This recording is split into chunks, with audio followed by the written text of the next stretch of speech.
The Perseverance rover is filling up tubes just like this with rocky material from Mars, and it's my job to protect them.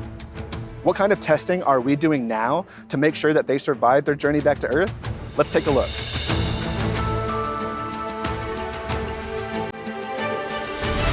We are close to the base of a nearly 90-foot drop tower here at NASA's Jet Propulsion Laboratory. Places like this are designed to help test out NASA's most ambitious campaign to date, Mars sample return. I'm Raquel Villanueva here with Aaron Yazzie.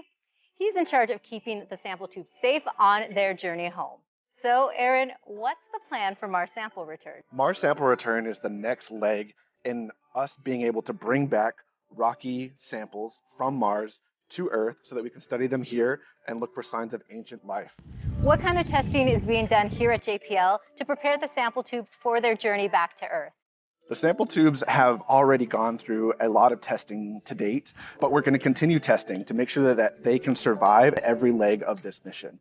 Some of them involve mimicking Mars's environment, practice robotic handling of the tubes, making sure that they can survive each of those steps, the launch environment, the landing environment. Speaking of final descent back to Earth, that's what the engineers are working on behind us. Can you tell us a little bit more about those tests? The tower behind me is actually able to mimic the event from when the canister holding the sample tubes will land back on Earth. One of the designs that we're currently testing out is what kind of crushable material we might want to use inside of that assembly.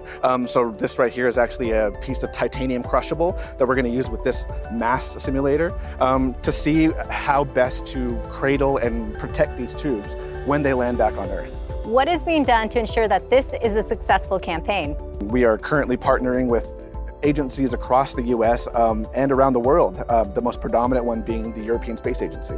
We're actually working on building 100 more test tubes that we can distribute to all these teams so they can do all their testing and ensure that everything will work like they designed it to. What are you most excited about when it comes to Mars sample return? I am really excited about all the information that these little rock samples hold inside them, and especially the exciting probability that we could find ancient life.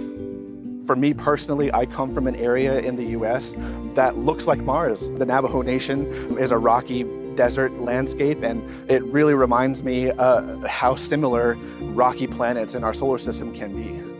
It's a very cool perspective to bring with you. Thank you for your time, Aaron. Thank you. And NASA is sending your name to Mars. So if you'd like to get a boarding pass like Aaron has right here, please follow the link below. And to keep up with the latest updates, follow at NASA JPL and at NASA Mars, or take a deeper dive on the mission websites at mars.nasa.gov.